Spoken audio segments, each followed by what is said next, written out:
Hi, I'm Dennis Doan, the Gig Harbor Fire Chief, and we're making this video because we had a lot of questions at Fox Island about our staffing, when's the station going to be opened, the remodel of the Fox Island Station 53.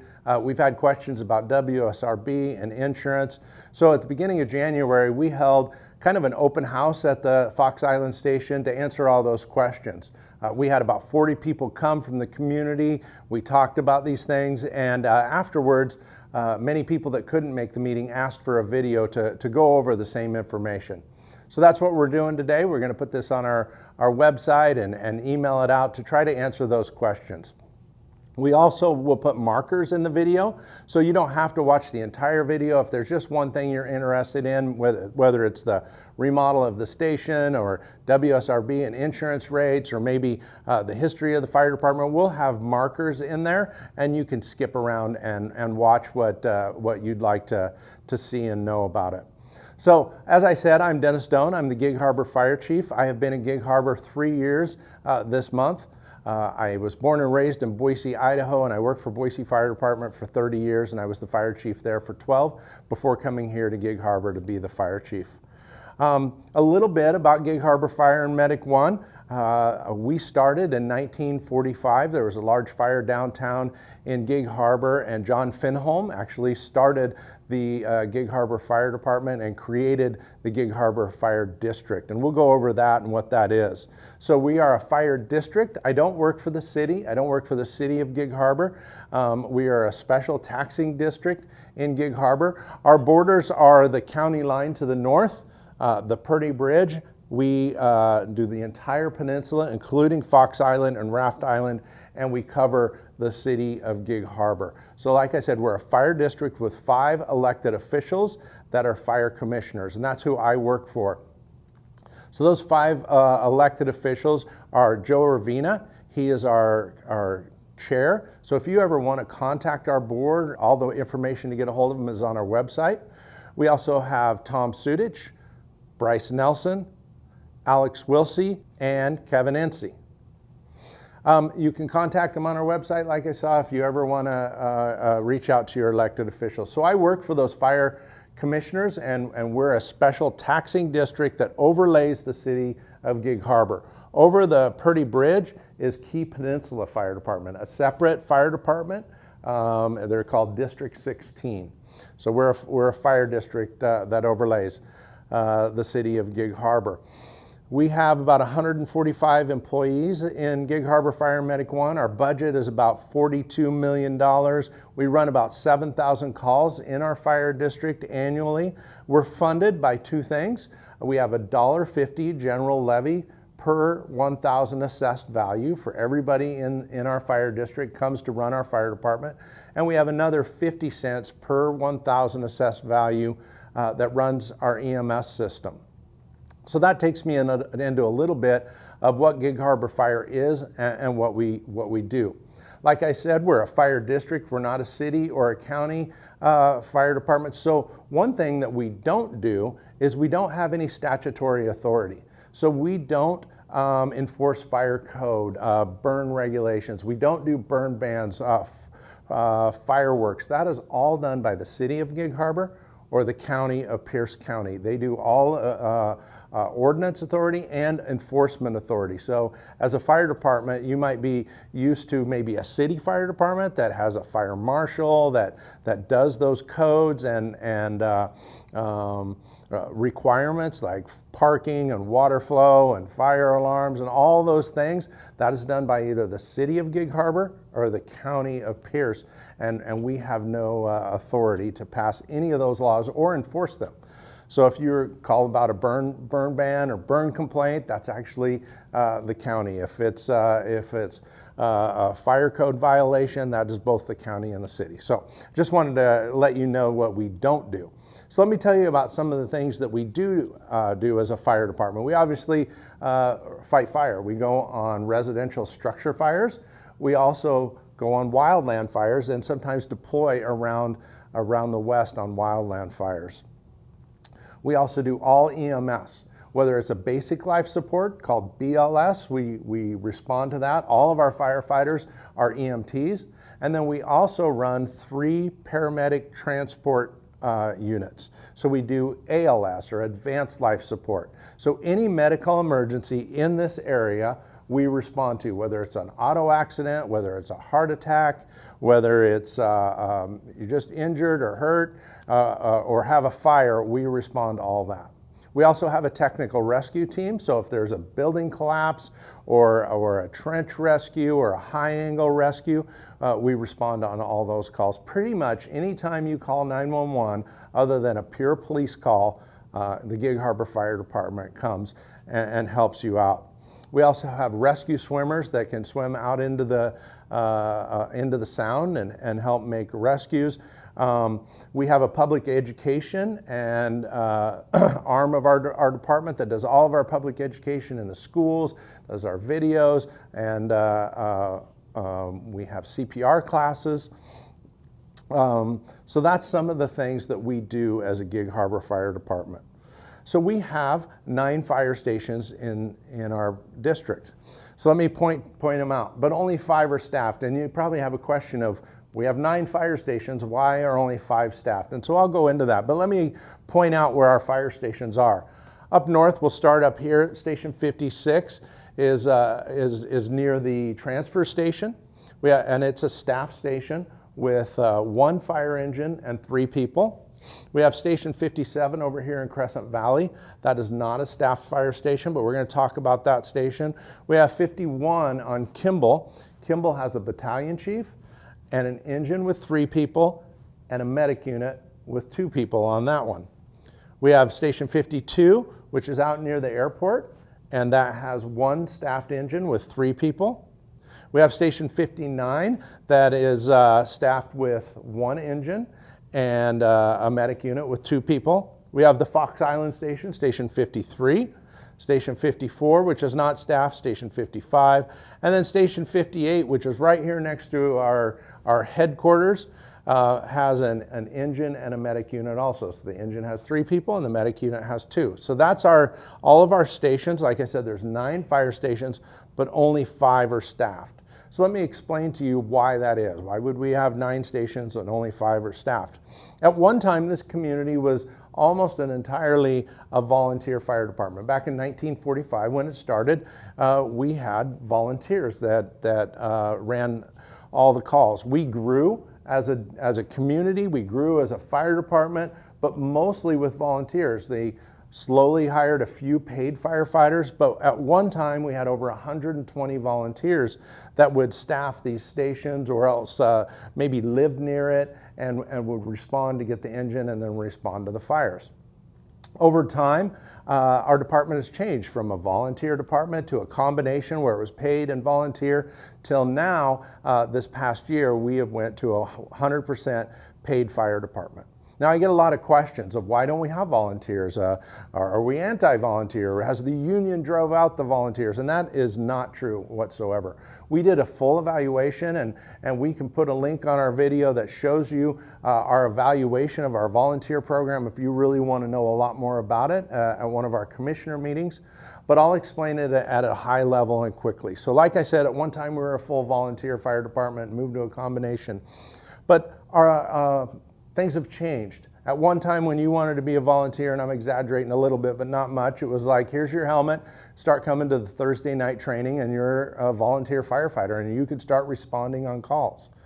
But you know, what we do is very risky. It's not safe. We're going into a burning building, and that requires a lot of training and a lot of minimum standards. And as a fire department, as communities, as legislatures have changed, we have had to up the minimum standards, rather than just come every Thursday night, here's your helmet, to you need to be an EMT, or maybe a paramedic. You need to be able to fight fire. You need to go into a burning building, and that training is a lot of training. You need to be able to be great at extrication, meaning cutting people out of cars. And so our job requires a lot of expertise, and it was just hard for volunteers to meet that minimum standard. They have lives just like you. They have kids in soccer and they have a job, and just keeping that minimum standard, it was getting harder and harder and harder. And life has changed from the 50s to now, and the things we do. So over time, volunteerism has just kind of gone away. Another thing about volunteerism, there isn't the true volunteer that you think of when you think of it as free. Volunteers were really paid on call. They although cheaper than a firefighter, they were still needed to be paid for their calls. They actually have a pension nowadays. So through that evolution over time, from just life to the high requirements to being a firefighter, and that liability through soccer moms and soccer dads, and actually being paid on-call firefighters with pensions, the juice just wasn't worth the squeeze to keep that program. Many of our firefighters in the Gig Harbor Fire Department were once volunteers and are now firefighters. It's a problem all over our state that people will bring in, departments will bring somebody in to be a volunteer and then just lose them to be a paid firefighter somewhere else. So that's just a quick snapshot of why we don't have volunteers anymore, why we had 9 stations with volunteers, and over time we're down to 5 staffed fire stations. So I hope that explains why we don't have volunteers, and we won't be having volunteers in the future. But something that we are doing, rather than having volunteers, is really we have another avenue to have a whole bunch of really actual free volunteers. And let me tell you about that program, and especially on Fox Island. So there are a lot of current Gig Harbor firefighters that live on Fox Island. We have firefighters from all over the Puget Sound that live on Fox Island. So some of the things that we're doing is we are launching an app called Verified Pulse Point.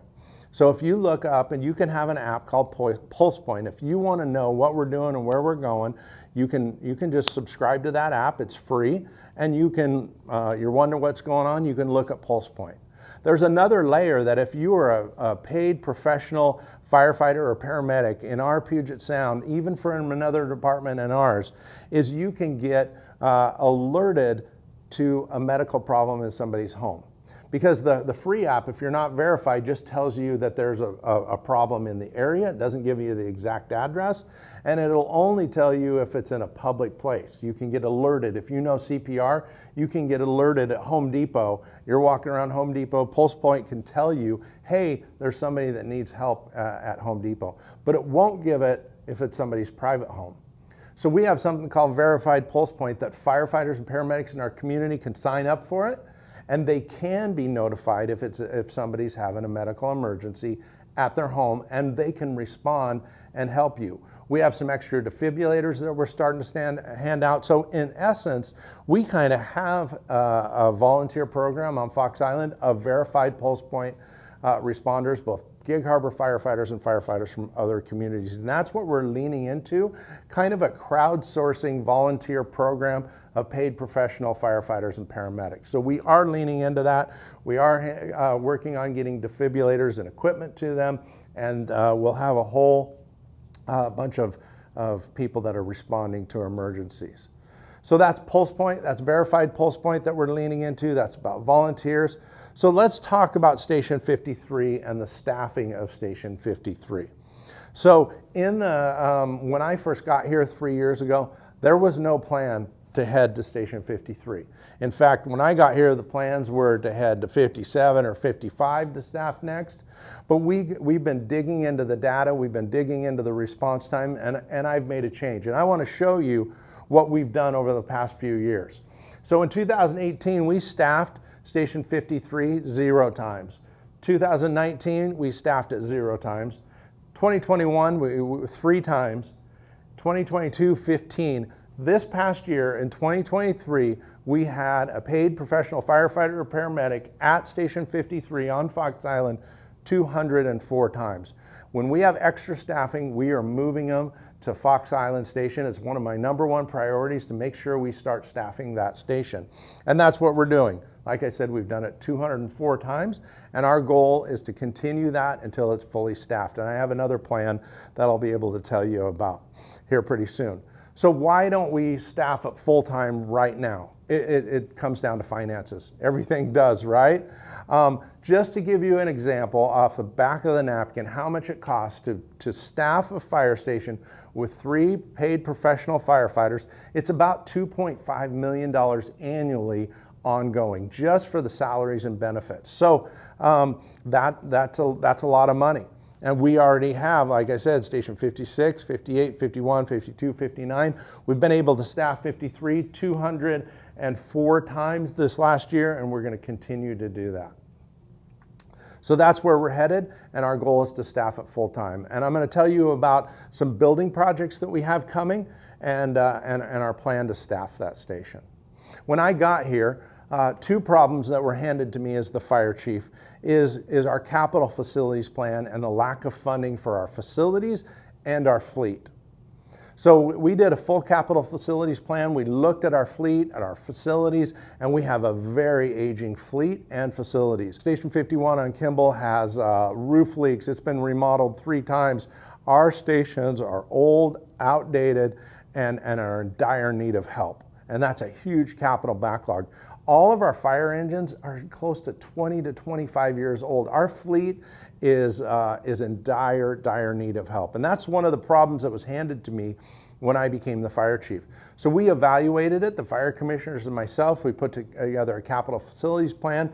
We looked at how much it was going to cost over time, and that's why we passed the bond. We passed an $80 million bond. You passed that. You voted for it, and I just want to say thank you. It passed it over almost 70%, 67% in this community, supporting us to redo our stations and build a training facility here next to our headquarters. We're going to build a 5-story training tower and a 2-story support building so that we can do live fire training here rather than send firefighters clear to North Bend or to other communities to be trained. So let me talk about our capital facilities plan just a little bit. The 2 stations that are going to be touched first, in fact, it's already went out to bid and we are opening up bids next week, and ground will break in the next couple months, is the Fox Island Station 53 and the Station 57. And you may be saying, why in the world would we do 2 stations that, that aren't staffed? Why would we put any effort into that? So let me explain that a little bit. First, Station 53 and 57 are very nice stations. They don't need remodeled, but what we are doing is on the exterior portion of the rig rooms, we have the 2 bays that our fire engines are on. On the outside of that, we are creating a decontamination room. The #1 killer of firefighters is actually cancer. It's skyrocketing through the roof of firefighters that are dying from the carcinogens that we breathe and the smoke that we go on, and all of our bloodborne pathogens that we go on are making firefighters sick and unhealthy. So we are creating on the outside of Station 53 a room for decontamination where we can clean our turnouts after fire so we don't take it into our house, because we live in the fire station. That's our home, and we don't want to be taking that into the fire station, and we want to clean our gear and have a place to store it that when it off gases goes outside the building and not into our living quarters. We also will have an area that we can clean ourselves after calls so we don't have bloodborne pathogens and we don't contaminate it and take it home to our family.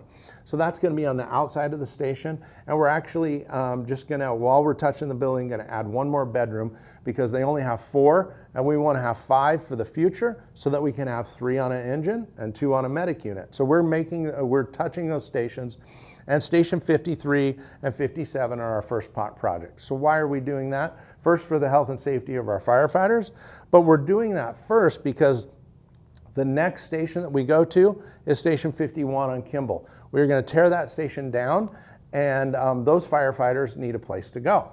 So what I'm going to do is send some of those resources to Station 53.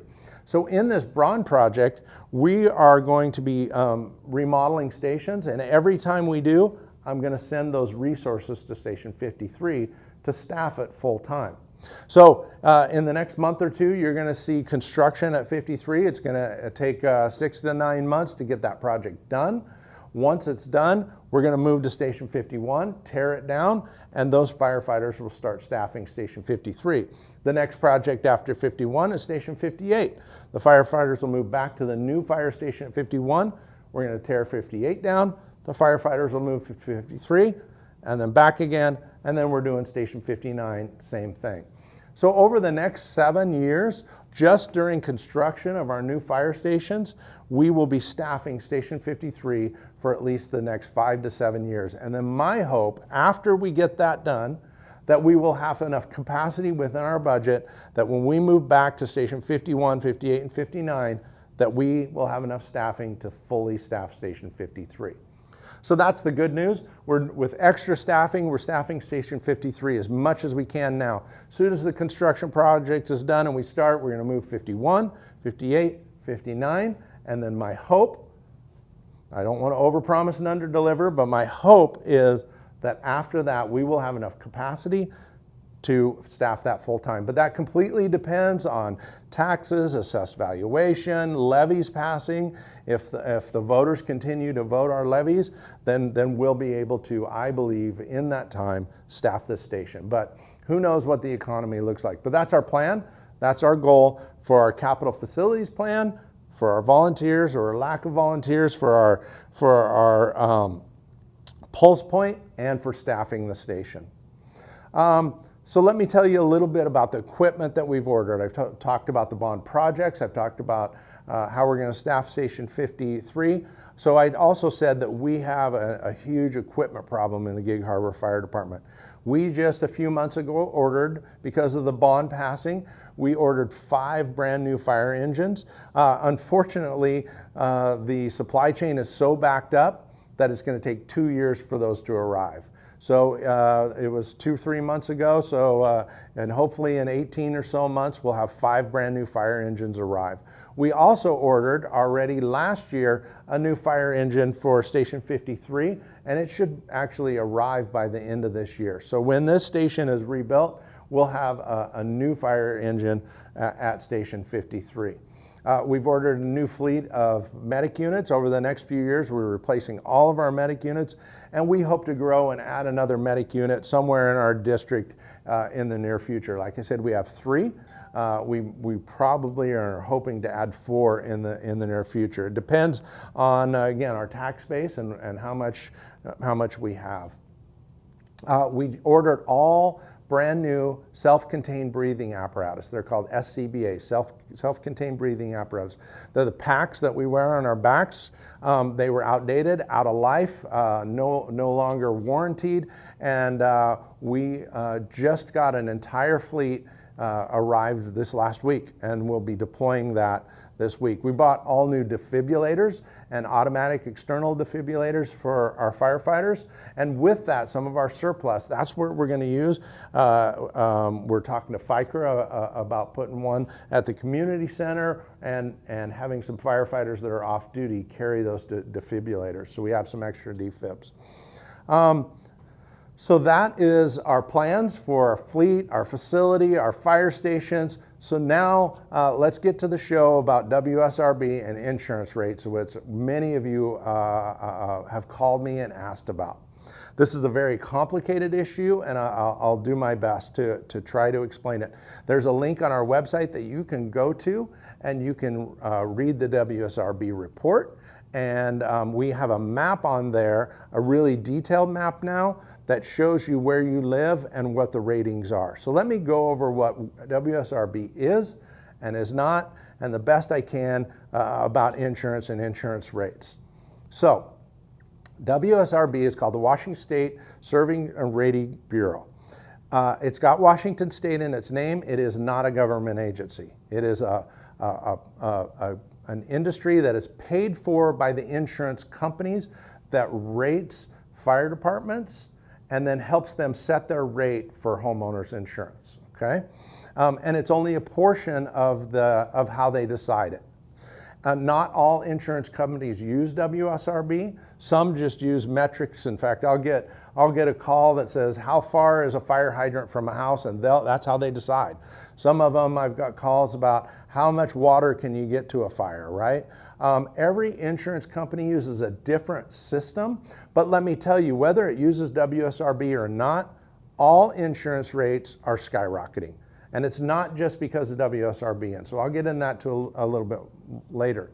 Before this meeting, I had called an insurance agent that I knew, and I asked if that company uses WSRB as their insurance rating, and he said no. And I said, great, I'm going to invite you to this meeting, and I want you to save people money. He's like, well, I'll do my best, I hope, but just because we don't use WSRB, our rates are going up just like everybody else's.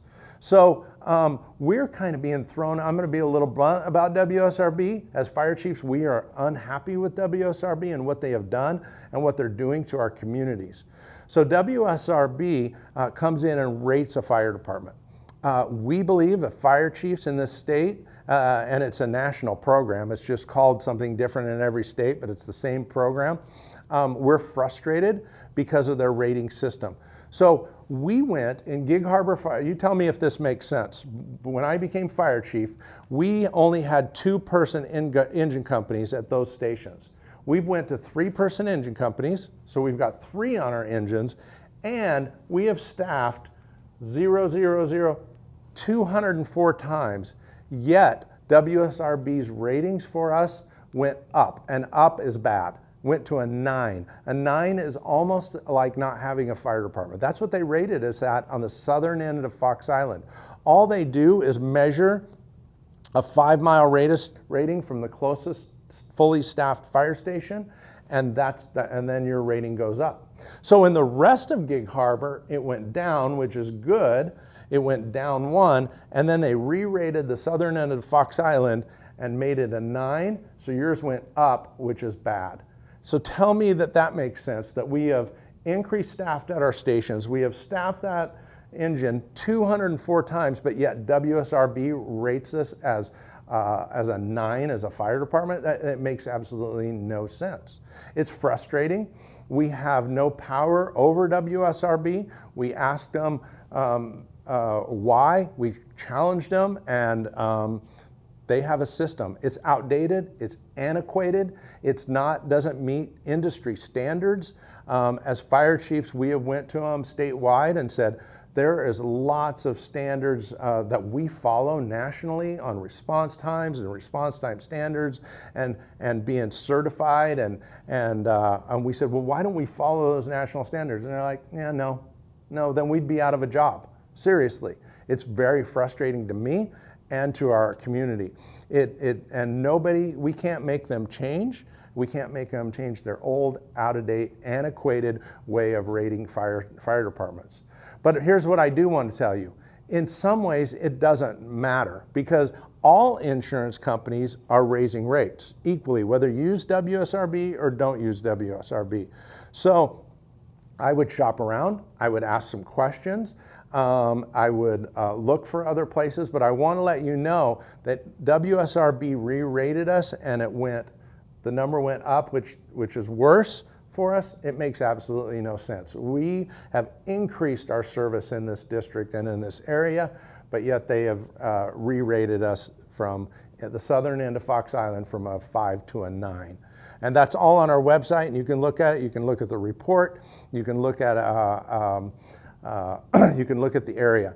One thing I am going to do is once that we move Station 51 to here to staff this station, I'm going to ask them to re-rate us. I don't know if they'll do it, but I'm going to do my best to ask that we now have paid firefighters, because they only give you the rating. They don't give us any rating recognized for 204 times paid professional firefighters. It's only if it's 365 days a year. So we will be moving them there. I'm going to ask for a re-rate, and maybe it'll help. So that's WSRB. I hope that answers some of your questions. If not, it's right on our website. You can go to the website. You can find out anything you want. You can call me. You can email me. I'm open to come and meeting with you personally. I have met with one-on-one over coffee with many people on Fox Island to go over this and answer questions.